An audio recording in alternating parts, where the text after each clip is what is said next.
Hello everyone, I am Dushyant. Welcome back to JK exam cracker. तो आज हम पढ़ेंगे 11 सितंबर के इंपॉर्टेंट करंट अफेयर, जो भी आपके एग्जाम के रिलेटेड इंपॉर्टेंट रहेंगे, जो आने वाले आपके जेके एसएसबी के एग्जाम है उसके रिलेटेड जो भी इंपॉर्टेंट करंट अफेयर्स रहेंगे वो आज हम पढ़ेंगे। तो अगर आपको उसका पीडीएफ चाहिए तो पीडीएफ आपको टेलीग्राम पे अवेलेबल होगा। टेलीग्राम ज्वाइन कर लीजिए, हमारा जेके एग्जाम क्रैकर नाम का चैनल है हमारा, वहाँ आपको इसका पीडीएफ अवेलेबल होगा। और अगर आपको कोई और भी स्टडी मटेरियल चाहिए तो वो भी आपको वहाँ पर टेलीग्राम पे अवेलेबल हो जाता है। और अगर आपको कोई कोर्सेज बाय करने हैं अपने एग्जाम रिलेटेड, जेके एसबी के एग्जाम रिलेटेड, तो आप हमारी ऐप पे जा सकते हैं। ऐप का नाम है जेके एग्जाम क्रैकर और वहाँ पर कोर्सेज परचेज कर सकते हैं। और ये प्ले स्टोर पे अवेलेबल है और iOS पे भी अवेलेबल है। और अगर आपको पैरालंपिक्स का पीडीएफ चाहिए तो पीडीएफ आपको उसका टेलीग्राम पे ऐप पे मिलेगा। और अगर आपको ओलंपिक्स का पीडीएफ चाहिए तो वो भी आपको ऐप पे मिलेगा। तो जैसे ही रिसेंटली मैंने 2-3 दिन पहले ही आपको एक पैरालंपिक्स के बारे में पढ़ाया है, जो भी इंडिया का रहा और वर्ल्ड में जो भी मतलब जैसा रहा पैरालंपिक्स का, उसके बारे में पढ़ाया। तो आज इस संडे हम उसका एक एमसीक्यू सेशन भी ला रहे हैं जिसमें टॉप 30 क्वेश्चंस होंगे जो आपके एग्जाम के रिलेटेड इंपॉर्टेंट होंगे। तो चलिए विदाउट डिले स्टार्ट करते हैं आज के करंट अफेयर। फर्स्ट क्वेश्चन है, who become the first professional golfer in the world to receive the prestigious 10 Dubai golden visa. किसको मिला है? ये मिला है जीव मिल्खा सिंह जी को, जो मिल्खा सिंह जी के बेटे थे, जो हमारे लेजेंड हैं और एथलीट थे, उनके बेटा हैं, जिनका भी रिसेंटली डेथ हुई है, उनके बेटा हैं। ये गोल्फर हैं, प्रोफेशनल गोल्फर हैं, इनको ये 10th दुबई गोल्डन वीज़ा मिला है और फर्स्ट गोल्फर हैं जिनको ये मिला है। अभी तक किसी गोल्फर को ये नहीं मिला है। नेक्स्ट क्वेश्चन देखते हैं, who has been roped in as team India's mentor for the upcoming T20 cricket world cup. जैसे आपको पता होगा वर्ल्ड कप आ रहा है, तो न्यूज़ में आपने देखा होगा इंडिया टीम के एक मेंटर बनाए गए हैं। वो किसको बनाया गया है? महेंद्र सिंह धोनी जी को। इनकी पिक्चर है, लेजेंड है हमारी गेम क्रिकेट के, और इनको मेंटर बनाया गया है। जो भी कोचेस वगैरह होंगे, जो भी स्टाफ होगा, उनके साथ ये भी रहेंगे। तो जो इनको मेंटर बनाया गया मार्केट इवेंट के लिए। मार्केट इवेंट क्या होता है कि कोई भी इवेंट जो पब्लिक डोमेन में हो, जो भी यहाँ पर काफ़ी सुपरस्टार स्टार्स, जो भी जैसे आप कहते हैं बॉलीवुड में अगर हो रहा है, जैसे बॉलीवुड में मार्केट इवेंट कहा जाता है, तो वहाँ जो भी सुपरस्टार्स एक्टर्स आते हैं बॉलीवुड के, उसको मार्केट इवेंट कहा जाता है। रिमेंबर रखिएगा, मार्केट इवेंट। तो कभी क्वेश्चन आपको ये भी आ सकता है मार्केट इवेंट क्या होता है, मतलब ऐसा कुछ क्वेश्चन आ सकता है कि मार्केट इवेंट में इंडिया के कौन थे यहाँ पर मेंटर। तो ये महेंद्र सिंह धोनी जी थे। मार्केट इवेंट मैंने जैसे आपको बता दिया, कोई भी पब्लिक डोमेन में जो भी कोई पॉपुलर इवेंट होने वाला है, जिसके लिए लोग वेट कर रहे होते हैं कि हाँ ये आने वाला है, तो जिसमें काफ़ी स्टार्स हों, सुपर स्टार्स हों, उसको मार्केट इवेंट कहा जाता है। और बीसीसीआई ने 15 मैन स्क्वाड इंडिया का अनाउंस किया है, प्लस रिजर्व भी अनाउंस किए हैं। रिजर्व इसलिए अनाउंस किए जाते हैं कि अगर किसी को इंजरी हो जाए या कोई कोई और पर्सनल रीज़न की वजह से टीम में नहीं खेल पाए, वो टूर्नामेंट में नहीं खेल पाए, तो उसके बाद वो रिजर्व्स को लाया जाता है। रिजर्व्स में भी 6-7 प्लेयर्स होते हैं। और ये टूर्नामेंट यूएई और ओमान में खेली जाएगी, जो अक्टूबर 17 से होगी। और ये क्या होगा? टी ट्वेंटी वर्ल्ड कप होगा। महेंद्र सिंह धोनी जी ने तो आपको सबको पता है 2007 में एक साउथ अफ्रीका, जो 2017 में जो first ICC cricket T20 world cup हुआ था, जो इंडिया ने जीता था, पाकिस्तान के खिलाफ फाइनल जीता था, जिसमें महेंद्र सिंह धोनी जी कैप्टन थे। इस होप करते हैं इस बार भी ये जीते। नेक्स्ट देखते हैं, the union government recently announced women entry for which entrance exam. तो आपने न्यूज़ में भी देखा ही होगा, किसके लिए किया है? एमबीए के लिए, नेशनल डिफेंस एकेडमी का जो एग्ज़ाम होता है, इसके लिए वुमेन भी अब एग्ज़ाम दे सकती हैं आफ्टर 12th। ये 12th के बाद ही होता है। तो इसके बारे में पढ़ लेते हैं कि यूनियन गवर्नमेंट ने सुप्रीम कोर्ट को ये कहा है कि आप वुमेन के लिए भी एग्ज़ाम की रखिए, और जो वुमेन की ट्रेनिंग वगैरह होगी तो वो जो नेशनल डिफेंस एकेडमी पुणे में है वहाँ पर उनकी होगी। और ये डिसीजन अभी मतलब ऑन पेपर तो नहीं आया है, बट जो भी जैसे ये पेपर पे आता है, तो उसके बाद जो भी वुमेन 12th पास जैसे ही करते हैं, तो उसके बाद वो एग्ज़ाम दे सकते हैं और अपनी आर्मी में ऐसे ऑफिसर जा सकते हैं। नेक्स्ट क्वेश्चन देखते हैं, who has become the top scorer of south America football in international events. कौन बने हैं? आपने देखा होगा परसों मॉर्निंग में, कल मॉर्निंग में मेसी टॉप स्कोरर बने हैं विथ 78 गोल्स। तो इन्होंने 78 तो नहीं, 79 हो चुके हैं। 78 तो इनको चाहिए थे बीट करने के लिए। 77 जो ब्राज़ील के लेजेंड थे पहले, उनका था, और उनके बाद मेसी अब आ चुके हैं टॉप पे 79 गोल मेसी के हैं। उसके बाद जो कुछ और प्लेयर भी हैं जो कुछ अभी खेल रहे हैं, नेमार है, कवानी है, लुइस सुआरेज हैं जो यूरुग्वे के हैं, बाकी रोमारियो वगैरह कुछ ऐसे हैं जो रिटायर हो चुके हैं। तो मेसी अभी करेंटली टॉप स्कोरर बन चुके हैं इंटरनेशनल साउथ अमेरिकन। ये आपके एग्जाम के लिए इंपॉर्टेंट हो सकता है कि टॉप स्कोरर कौन है साउथ अमेरिकन फुटबॉल का। तो इंटरनेशनल जो मैन में वो है लियोनेल मेसी, जो अभी रिसेंटली उनकी ट्रांसफ़र हुई है पीएसजी में, पेरिस सेंट जर्मन जो एक फ्रांस का क्लब है उसमें इनकी ट्रांसफ़र हुई है। इन्होंने पहले कई साल फुटबॉल क्लब बार्सिलोना के लिए खेला जो एक स्पेनिश फुटबॉल क्लब है और टॉप का वर्ल्ड का फुटबॉल क्लब है। तो मेसी ये जैसे आपको बता सकता हूँ, रिसेंटली आपके लिए ये भी इंपॉर्टेंट रहेगा, रिसेंटली इन्होंने अभी लास्ट मंथ जुलाई में कोपा अमेरिका भी जीता है, जो साउथ अमेरिका की सबसे बड़ी टूर्नामेंट होती है। कोपा अमेरिका जीता है, ब्राज़ील के खिलाफ जीता है और ब्राज़ील के होम में था। पहले ये अर्जेंटीना और कोलंबिया में होना था बट ड्यू टू कोविड ये फिर सिर्फ अर्जेंटीना में रखा गया, बट लास्ट कुछ दिनों में वहाँ पर कोविड के केसेस बढ़ने लगे तो उसके बाद ये ब्राज़ील को दे दिया गया और ब्राज़ील ने होस्ट किया और फाइनल भी ब्राज़ील में ही हुआ, रायो में हुआ, रायो डी जनेरो में हुआ। तो और अर्जेंटीना ने ये फाइनल जीता और फाइनल ये इन्होंने 1-0 से जीता। पहले कुछ सालों में अर्जेंटीना ये 2 फाइनल हार भी चुकी है, 2 बल्कि क्या 3 फाइनल हार चुकी है। एक वर्ल्ड कप का फाइनल 2014 में भी जर्मनी से हार चुकी है बाय 1-0। तो याद रखिएगा कोपा अमेरिका अभी इन्होंने रिसेंटली जीता है। आपके एग्जाम में आ सकता है कि रिसेंटली कोपा अमेरिका किसने जीता है, तो वो जीता है अर्जेंटीना ने और इनके कैप्टन भी मेसी थे, जिनको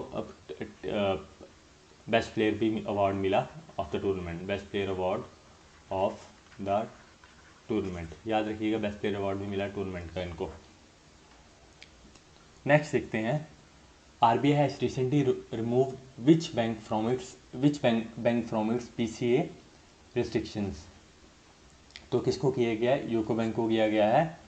अब मैं आपको बताता हूँ कि PCA रिस्ट्रिक्शंस क्या है। PCA रिस्ट्रिक्शन क्या है, PCA रिस्ट्रिक्शन है promote corrective action framework, PCAF के अंडर जो भी आता है। मतलब ये होता है क्या कि जो यूको बैंक था इनको मई 2017 से ही इनको इसके अंडर रखा गया था। याद रखिएगा मई 2017 से इनको अंडर रखा गया था इस PCA रिस्ट्रिक्शन में।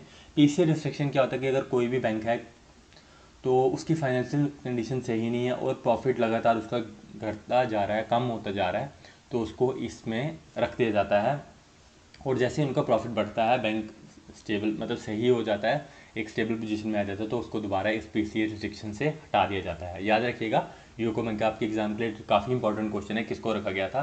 तो अभी सिर्फ 2 ही बैंक बचे हैं जिसको जो अभी इसके अंडर हैं, वो हैं इंडियन ओवरसीज़ बैंक और एक सेंट्रल बैंक ऑफ इंडिया, जो दोनों अभी PCA के अंडर हैं।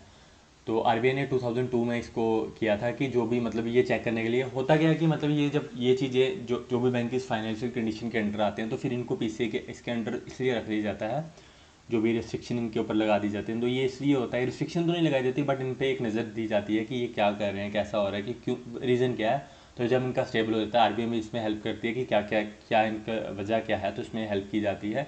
तो जैसे ही ठीक होता है तो उनको इसमें से PCA से निकाल दिया जाता है, रिस्ट्रिक्शन जो भी इन पे लगी होती है। तो जैसे याद रखिए ओवरसीज़ बैंक और सेंट्रल बैंक ऑफ इंडिया भी इसके अंडर PCA के अंडर हैं।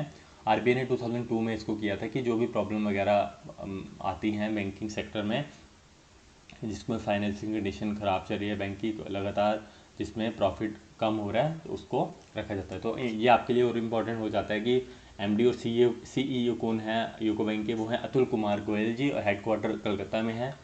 जैसे हमारे यहाँ का JK बैंक है, तो मतलब यहाँ जम्मू, ऐसा तो नहीं कहेंगे यूको बैंक कलकत्ता के, बट वहाँ का इसको सबसे बड़ा बैंक माना जाता है और इंडिया में इसकी काफ़ी ब्रांचेस हैं और टॉप 5 बैंक्स में आता है। और उसके बाद टैगलाइन इनकी है हॉनर्स योर ट्रस्ट। नेक्स्ट देखते हैं, which country hosted military exercise जपात 2021। जपात 2021 मतलब इसी ईयर है और ये किसने होस्ट किया है, ये होस्ट की है रशिया ने। और ये हर 4 साल बाद होता है, हर 4 साल में एक बार ये होता है, रशिया होस्ट कर रही है। तो ये 14 डे लॉन्ग होगा, याद रखिएगा 14 डेज़ का होगा, 14 डेज़ लॉन्ग होगा, जो स्टार्ट होगा 3 सितंबर से 3 सितंबर टू 16 सितंबर तक 14 डेज़ का होगा। और इसमें जो फर्स्ट कंट्रीज मतलब जो न्यू कंट्रीज में आई है वो आई है अर्मेनिया, जो एक यूरोपियन देश है, वो इसमें पार्टिसिपेट करेगा। उसके बाद बाकी 9 कंट्रीज और हैं जो इसमें पार्टिसिपेट करेंगी। उसमें से मैं आपको बता दूँ इंडिया है, USA है, उसके बाद कजाकिस्तान है, कजाकिस्तान है, उसके बाद सर्बिया है, ऐसे काफ़ी देश हैं। और रशिया तो आपको पता है कि होस्ट है, तो रशिया तो होगी इसमें। और उसके बाद और भी काफ़ी देश हैं, जैसे फ्रांस भी है। और उसमें उसके बाद कुछ और देश भी हैं जो सिर्फ ऑब्जर्वर्स हैं, जिसमें चाइना आ जाता है। ये पार्टिसिपेट नहीं करेंगे बट ये सिर्फ ऑब्जर्व करेंगे। पाकिस्तान आ जाता है, और भी कुछ देश हैं जो इनके साथ मिलकर ऑब्जर्व करेंगे। और ये 14 डेज़ का रहेगा, हर 4 साल में एक बार होता है। इंडिया भी है इसमें। और इसमें 3 सितंबर से लेकर 16 सितंबर तक ये मनाया जाएगा। और याद रखिएगा इसमें क्या होगा कि जो भी ऑपरेशन वगैरह होते हैं, फोकस यही होगा, जो भी ऑपरेशन वगैरह होते हैं टेररिस्ट के खिलाफ, उसके लिए इसमें प्रैक्टिस की जाएगी। तो जो भी इनका मिलिट्री एक्सरसाइज होगी, ड्रिल्स वगैरह होगी, वो इसमें दिखाई जाएंगी। और ये इवेंट कहाँ हो रहा है ये आप देख सकते हैं, रशिया में हो रहा है। और ये सितंबर 10 to 16 तक के बीच में होगा। डेट शायद गलत, आप जो मैंने बता रहा हूँ कि शायद वो गलत होगी, बट नहीं, 13 to 16 सितंबर, ये 14 डेज़ का है। ये शायद गलत डेट आ चुकी है। और ये आप मेन यही याद रखिए कि 14 डेज़ का होता है और 4 साल में एक बार होता है। अर्मीनिया फर्स्ट टाइम पार्टिसिपेट कर रही है, और इसमें ये 9 देश पार्टिसिपेट करते हैं। ऑब्जर्वर चाइना, पाकिस्तान और कुछ और देश हैं। नेक्स्ट देखते हैं, which country and India jointly launch centre of excellence of offshore wind. तो ये किसके लिए गया है? जो भी आप देखते हैं कि जो रिन्यूएबल प्रोजेक्ट्स वगैरह होते हैं, उसके लिए किया है। इंडिया ने डेनमार्क के साथ किया है। डेनमार्क एक यूरोपियन देश है।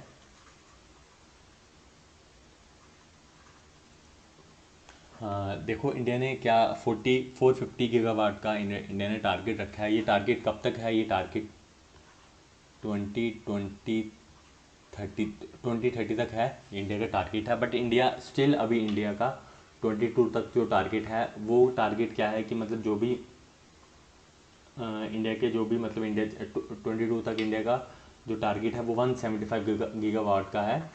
तो इसमें मैं आपको बताता हूँ क्या क्या आ रहा है। इसमें जो 100 गीगावाट जो इंडिया को मिलेगा वो सोलर से मिलेगा। उसके बाद 60 मिलेगा गीगावाट विंड से, 10 मिलेगा बायो से, और 5 मिलेगा जो भी स्मॉल माइक्रो प्रोजेक्ट्स होते हैं, स्मॉल माइक्रो प्रोजेक्ट्स होते हैं जो भी, उससे इनको मिलेगा। तो इंडिया के कौन हैं जो इसके मिनिस्टर हैं? जो भी union minister of power and renewable sources के जो मिनिस्टर हैं वो कौन है? इंपॉर्टेंट है, याद रखिएगा, आर.के. सिंह जी, जो minister of power and renewable sources के हमारे मिनिस्टर हैं इंडिया के। तो इंडिया इसमें क्या किया क्या जा रहा है कि इंडिया ने अब 2030 तक इनके साथ डील की है।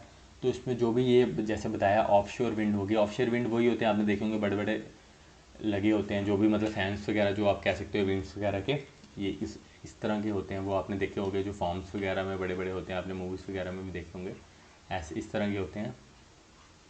इससे जो एनर्जी पैदा होती है विंड से, उसको यूज़ करके बिजली पैदा की जाती है। तो इसी तरह इंडिया के ग्रीन हाइड्रोजन से भी एनर्जी पैदा की जाएगी।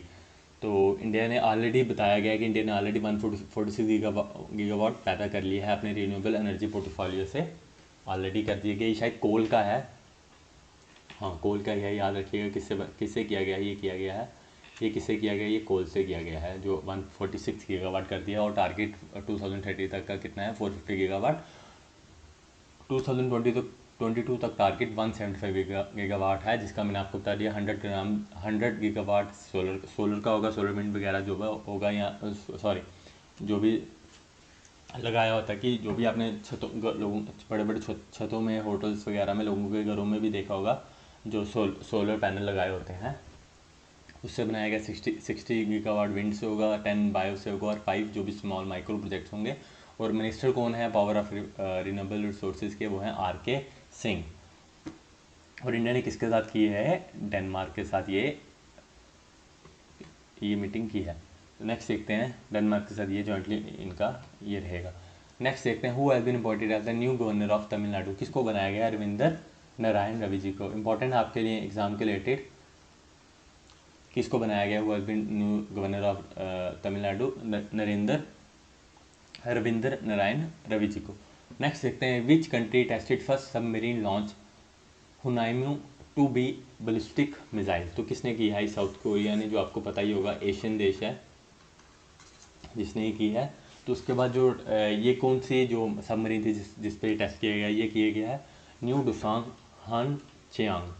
याद रखिएगा न्यू डुसोंग, आपके लिए यही इंपॉर्टेंट एग्जाम के लिए न्यू कौन सी सबमरीन थी, न्यू डुसोंग हांग चांग, जिस पे ये किया गया। तो सबमरीन ये 28 बैलिस्टिक मिसाइल्स होंगी इसमें, और 500 किलोमीटर इसकी रेंज होगी। और ये साउथ कोरिया 8th कंट्री बन जाएगी जिसके पास ये चीज़ होगी। बट एक बेस्ट चीज़ इसमें ये है कि साउथ कोरिया में इसमें ना एक वो नहीं होगा, कोई न्यूक्लियर पे लोड नहीं होगा। न्यूक्लियर पे लोड क्या होगा कि जिसमें भी न्यूक्लियर वेपन्स वगैरह रखे जाते हैं। तो ये अच्छी बात है कि न्यूक्लियर को कम करने के लिए, मतलब ये कैरी नहीं करता न्यूक्लियर वेपन्स वगैरह के लिए, न्यूक्लियर वेपन्स नहीं कैरी करता। तो ये अच्छी बात है कि न्यूक्लियर मतलब दुनिया से इस चीज़ के लिए कम करने के लिए इन्होंने ये एक अच्छा स्टेप उठाया है। बाकी देशों के जो भी, जैसे इंडिया के भी है, यूएसए के भी है, रशिया चाइना वगैरह जिनका भी है, उनमें ये न्यूक्लियर पे लोड होता है, जिसमें इनको जैसे मैंने आपको बताया न्यूक्लियर वेपन्स को रखा जाता है। तो इम्पॉर्टेंट यही है कि कौन सी मिसाइल है, कौन सी मिसाइल है ये, इसका नाम क्या है, जो बैलिस्टिक मिसाइल है इसका नाम है हनायुम 2B, साउथ कोरिया ने लॉन्च की है। नेक्स्ट देखते हैं, which country and Hughes network system signed MOU to distribute satellite service in India and US. तो यूएसए वनवेब ने की है। वनवेब किसका है? वनवेब है भारतीय ग्रुप का, भारतीय ग्रुप। और इनका हेडक्वार्टर्स कहाँ है? इनके हेडक्वार्टर्स हैं लंदन, यूके में, यूनाइटेड किंगडम में, मतलब इंग्लैंड में इनके हेडक्वार्टर्स हैं। भारतीय ग्रुप वालों का है। तो इन्होंने, है तो लंदन का, बट इन्होंने इंडिया और यूएसए के साथ डील की है कि इंडिया यूएसए को ये सुपर फास्ट इंटरनेट के लिए ये इनके साथ डील की है कि प्रोवाइड करेंगे बाय ये सैटेलाइट्स के थ्रू। और 2022 तक ये बाकी, और का 2022 तक ये बाकी काफ़ी देशों में ये कर जाएंगे। और ये किसके लिए कहेंगे? हाई स्पीड इंटरनेट के लिए। और ये आई थिंक 22 सैटेलाइट्स जो होंगे जो ये भेजेंगे।